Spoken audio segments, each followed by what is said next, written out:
So I'm going to vote for Anthony Furey for mayor, in part because I like his ideas, and in part because I can't see any of the other leaders in the polls bringing anything change-making and new, since they've had the chance to do so, and they didn't. All of the people who are showing up in the polls and debates are people who were there for the past number of years as councillors, MPPs, MPs, police chief. These are the people who got us into or didn't solve the problems that are a concern to voters. So that leaves me with one other person, and that is Anthony Furey.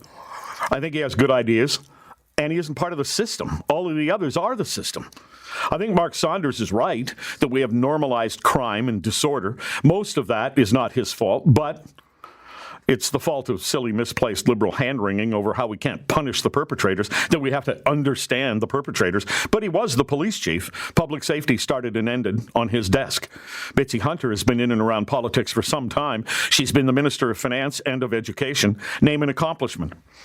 She said last night that she has to wear some responsibility for results, which I would say is the ongoing lack of results in test scores. No big points to the Ford government on that either, but that doesn't excuse Hunter. Brad Bradford, Anna Bilo, Josh Matlow, they've all been part of City Council. So when they say they have the solutions to what ails the city, I want to know where they were in the past. Matlow is especially dangerous to consider as a mayor because literally no one on council likes him or will work with him, I'm told. Some of the time, that other councillors being petty and small, perhaps, but Matlow has brought that on himself, and it will only be worse if he's mayor. So that brings me to Olivia Chow. I think I've adequately listed my reasons for not wanting her to be mayor. Yesterday's commentary on how we need her to help drive us to rock bottom so that citizens will finally get it about how bad the situation really is in Toronto financially and with our failing infrastructure. That was mostly tongue-in-cheek yesterday, of course. She said she would do things differently. Okay, what's her brilliant strategy? Turns out begging Queen's Park in Ottawa for money. Oh, good one, Olivia. Nobody thought of that before. She will explode our taxes, I guarantee it. She says so. I'm ready to tax.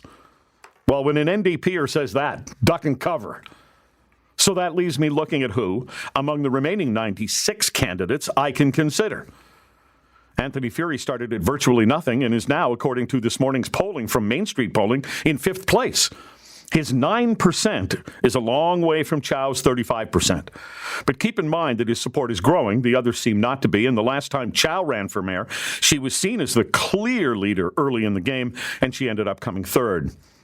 So here are some things Furey proposes that I like. A top-to-bottom review of spending.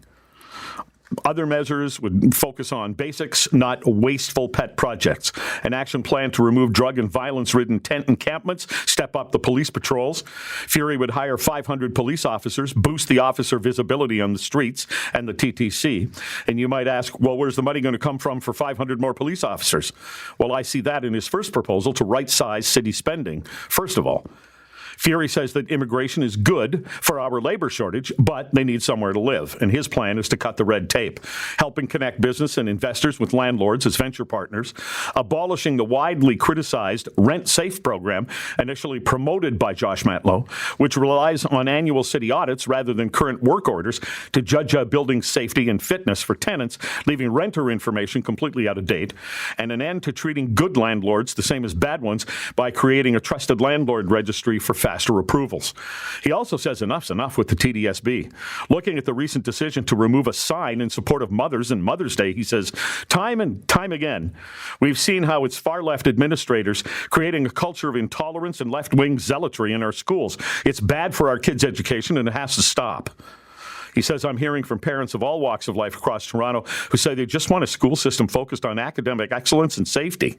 As mayor, I'll be the voice for parents who have grown tired of divisive ideologies holding so much sway in our schools.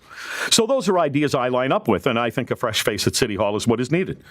So I'm going to vote for Anthony Furey for mayor, in part because I like his ideas, and in part because I can't see any of the other leaders in the polls bringing anything change-making and new, since they've had the chance to do so, and they didn't.